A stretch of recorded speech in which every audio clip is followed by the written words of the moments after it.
the Pacific Ocean in Southern California. And when in 1519 Ferdinand Magellan sailed into here and called it peaceful, he wasn't bargaining for the San Andreas fault zone.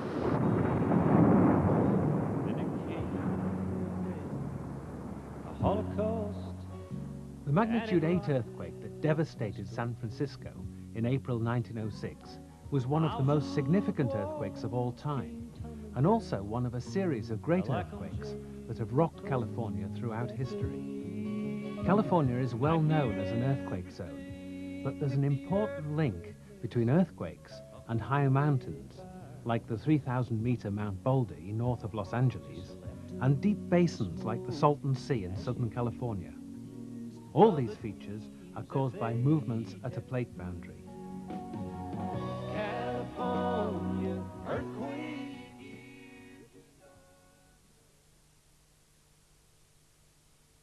To explain how, we must start our investigations well to the south of California, in the Pacific Ocean at the East Pacific Rise. Linking this spreading center with another much further north is a system of transform faults. The principal transform active today, the San Andreas fault, slices right through California for a distance of some 1,200 kilometers.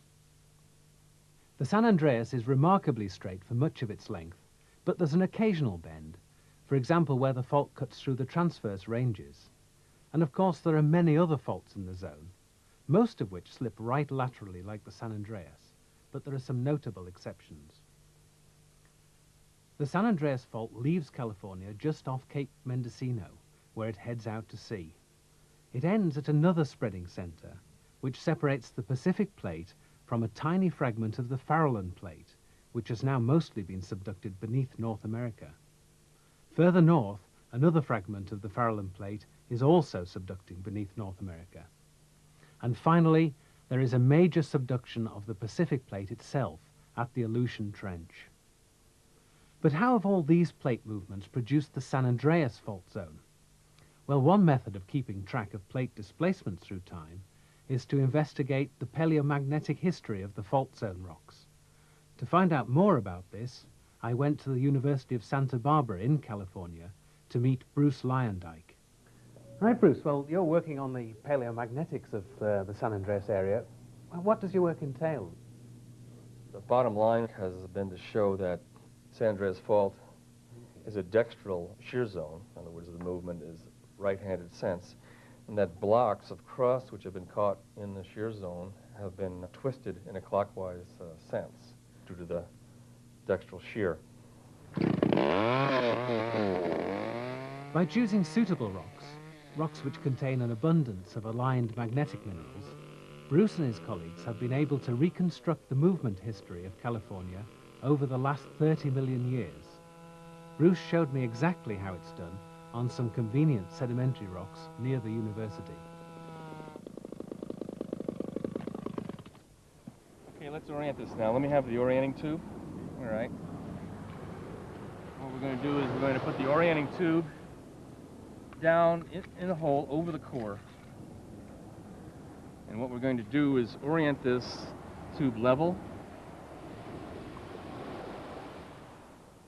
The strike of the core top is 82 degrees, and the dip of the core is 40 degrees to the south. The sample needs to be oriented carefully and exactly to be able to compare the sample's orientation with others and with true north. Describe it. This registers the core to the orientation I took. And we're going to take this back to the lab. We're going to take this back to the lab. And we started working on this project about 1976, I believe, about 15 years ago. And what we tried to explain first was the bend in the San Andreas Fault that makes this left-handed bend right about the region of the transverse ranges. And what we thought was that this bend was produced by a counterclockwise crustal rotation. But what we ended up finding out, what's more believable, is that the rotation has been, in fact, clockwise, which is consistent with this dextral sense of shear in the zone. This is a map of the existing geology of Southern California, showing the existing faults, the San Andreas Fault, the northwest trending faults, and the east-west trending structures, the transverse ranges. Also on the map are declination arrows from the paleomagnetic studies that we've done. Think of this as compass needles. They should all be expected to be pointing north, but as you can see, many of them are pointing to the east. Both normal and reverse directions were found at these various study areas, so we believe that these anomalous directions are not due to reversals of the magnetic field, for instance.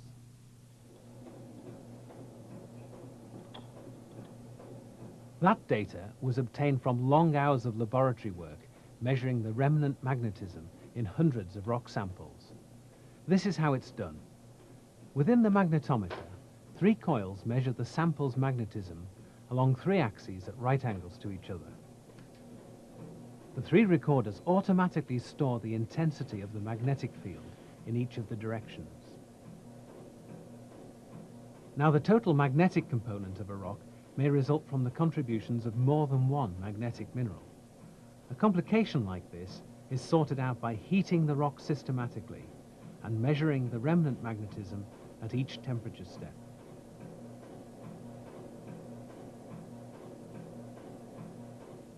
It occurred to us in the late 70s when we started getting these data that the east directions are linked with the transverse structures. So if we can look at this interpretation here, these shaded regions are all regions where the east-pointing declinations are found and are thus crustal regions which have been twisted clockwise. Here's a summary of Bruce's paleomagnetic results through time. The maximum eastward declination, corresponding to a clockwise rotation of 90 degrees, is found in rocks that are 14 to 29 million years old. As we progressively get younger, this window is 11 to 14 million years old, the declination anomaly, in other words the rotation, gets less, until here, between 5 and 11 million years, the anomaly is very small. So, the systematic decrease in declination through time tells that the large crustal blocks have been twisted clockwise, starting about 16 million years ago and continuing up to the present, and probably still occurring today. I'd like to start with showing you this illustration, which is a stylized depiction of present-day California. And the regions which are going to rotate in a clockwise sense are shown in pink, and the regions which are going to remain the same orientation are shown in yellow. So we're going to remove slips on these faults, including the San Andreas, slips on these faults, rejoin the transverse ranges, and then rotate them back to the north-south orientation. So you're playing time backwards. Right, we're going to play time backwards. So if we restore everything to the beginning, we end up with a illustration that looks somewhat like this. In yellow and pink are the blocks of the North American plate. In blue, we can see the Pacific and Farallon plates. Now, what's going to happen after this point in time is juxtral shear of the Pacific plate moving to the northwest relative to the North American plate moving to the southeast. And that's going to cause simultaneous slip on these faults and on these faults and rotation of the pink areas. This is what happens after some 5 million years or so of this juxtral shear between the Pacific side and the North American side. The faults bounding the yellow blocks have slipped in a dextral sense. Faults bounding the pink blocks have slipped in a left sense or sinistral sense, and the pink blocks have rotated clockwise. Also, what's happened is gaps have opened up between the yellow blocks and the pink blocks. Actual holes in the Actual crust. holes. Matter of fact, How deep are they? one of the most well-known holes that opened during this process is the Los Angeles Basin. It's about 8 kilometers deep. And there are other basins like the Cuyama, Santa Maria Basin around the transverse ranges. Yes, what happened to the holes? Well, the holes got filled up, as we know them today, because you can, now obviously in Los Angeles there's a city. Yeah, it's not an 8-kilometer Not, hole. not a hole. So they got filled with sediments, which now a city is built on, and from which petroleum is being extracted.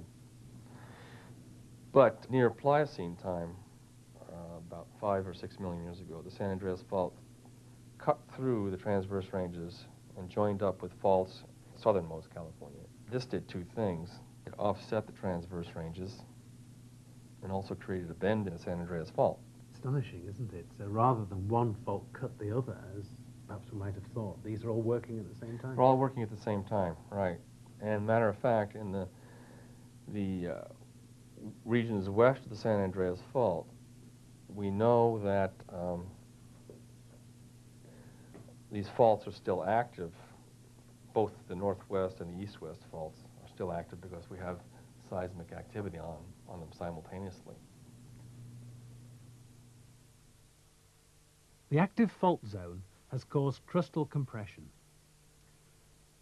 The transverse ranges north of Santa Barbara have been uplifted and built by this compression over the last few million years. And in the Santa Barbara offshore region, there are structures and faults that were formed during the whole period of block rotation. And they're now important oil and gas fields. There's a lot of offshore oil development going on in the Santa Barbara region. Bruce showed me how ideas from his models helped him to predict California's past. We've put together some geographic pictures of what things looked like in the past. We've got a series of ancient paleogeographic maps showing ancient geography here. So doing the geography back in time, we end up at 16 million years ago with the transverse blocks trending more or less north-south. This is the map for the period 10 million years ago, and that shows Southern California after some clockwise rotation of about 40 or 50 degrees has taken place, and slip has occurred on the faults bounding the transverse ranges. So there's been a steady progression of rotation from this orientation to this orientation.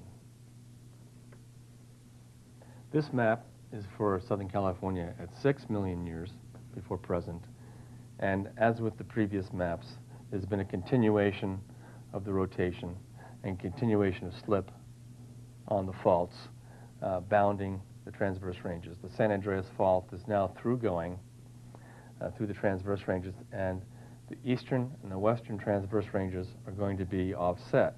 Also, the San Andreas Fault in this section here is going to be bent counterclockwise subsequent to 6 million years.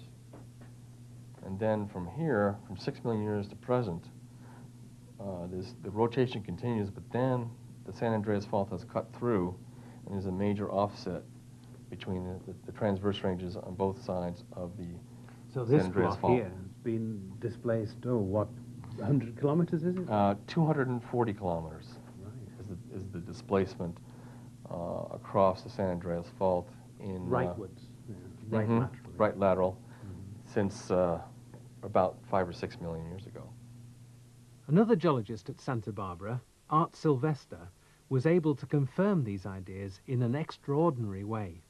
We observed this same process in an earthquake in 1979 in Southern California at a tabletop scale.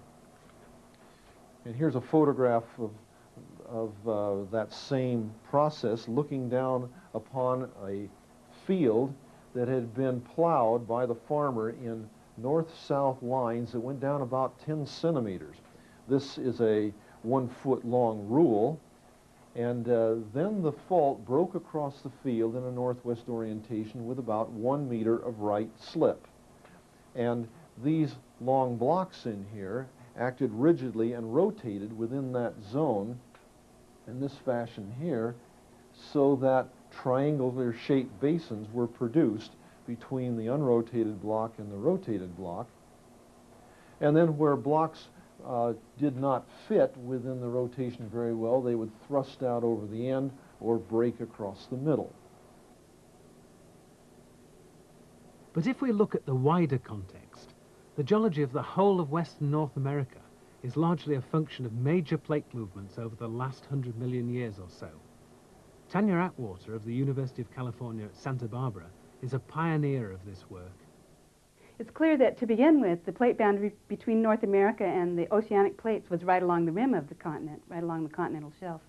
But now the San Andreas is inland, so we need to work out a story of how the pieces along the rim changed partners. They started out attached to North America, and now they're attached to the Pacific.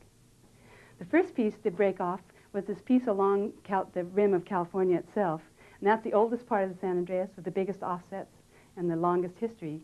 Baja California was added about 5 million years ago. When Baja became added to the Pacific plate, it moved the boundary from offshore to inshore inside the Gulf of California. But then you have a problem connecting the boundary to the northern San Andreas, and that adds the big bends. But a study of magnetic anomaly patterns in the Pacific plate is needed to sort out the details. Well, as you know, the primary data set are the marine magnetic anomalies. And this is a map that I recently completed with a student mapping the magnetic anomalies in the Northeast Pacific. And what we do is take all the ship track lines, the ships sail across the ocean in random directions, towing a magnetometer and measuring the magnetic field. And we look at all the variations in it to look for the Vine-Matthews stripes. So what we've done is identified all these lineations and colored them pink on this map and identified them as to their age.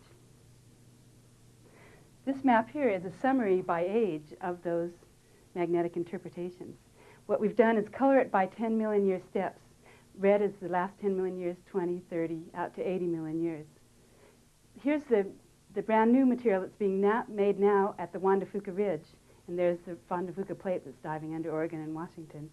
And this is getting older and older this way.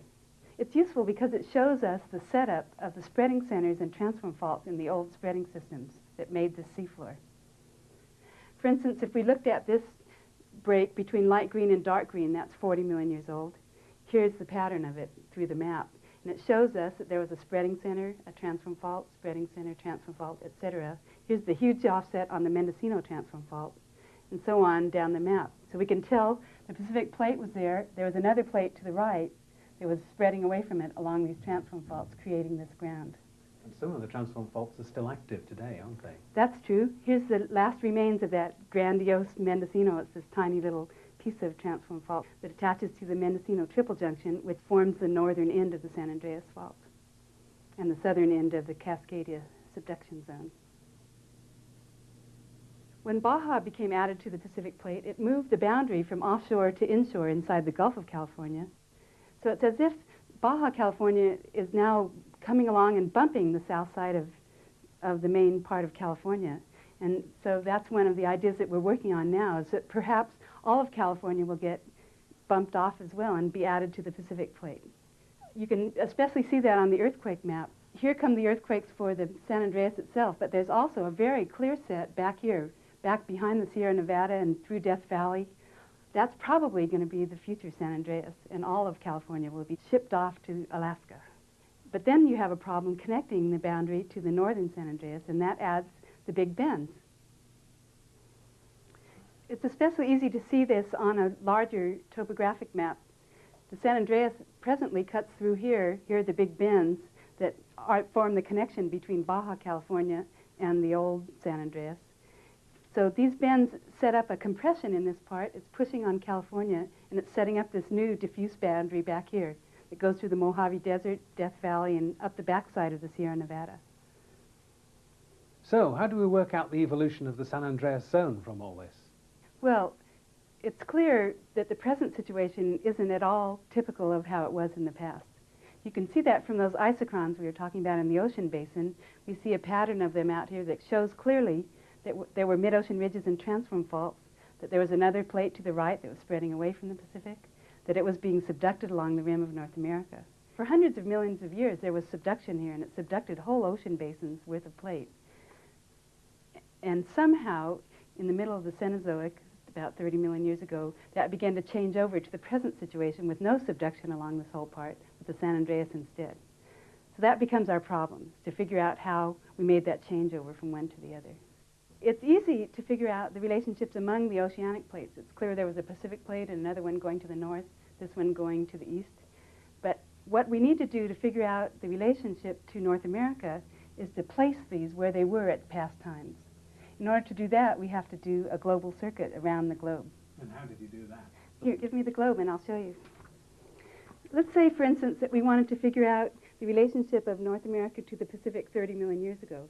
What we would do is cut away the ground that was made in the Atlantic since 30 million years ago and fit North America to Africa. Then we would fit Africa the same way to Antarctica. And then we would fit Antarctica to the Pacific. And by the time we'd gone all the way around the globe, we would have the two in their position at that time. These constructions have been made for many different steps in time. And here are the answers that we get. Here's a construction for how the oceanic plates lay with respect to North America for steps that are about spaced 10 million years apart. So there's about 70, 60, 50, 40, et cetera, million years. You can see the Pacific was much farther south and much smaller. Here's the mid-ocean ridge. It was between it and the Farallon plate. So coming forward in time, you can see the mid-ocean ridge is approaching the rim of North America until it hits the subduction zone. After that, there's a contact zone between the Pacific and North America that never existed before. Coming forward in time, it grows and grows in length. So there's the modern San Andreas system as we know it, the San Andreas Fault and the spreading centers in the Gulf of California. You can see that the Pacific plate was moving in a northwesterly direction this whole time. So when it begins to make contact with North America, suddenly you have to set up a boundary that reflects that relative motion, which is the San Andreas direction, this shear along the coast. These relationships make me think that this is perhaps the best plate boundary in the whole world. By that I mean that the power of quantitative plate tectonics has a great deal to say about all the nitty-gritty of the geology on the land. That's very unusual. It's because this story is so intricately interrelated between the continental story and the oceanic story that we know so well from the magnetic anomalies. And so of all the continental plate boundaries you can think of in the whole world, this is probably the one that has the best chance of being worked out in very fine quantitative detail, the way plate tectonics uniquely does for us in the world. So there we are. Tanya's work has been able to link the timing of the impact of the Pacific plate on North America to the onset of the block rotations that Bruce had discovered, and to the birth of the San Andreas fault zone itself. Let's now go and look in part 2 at this zone in some detail.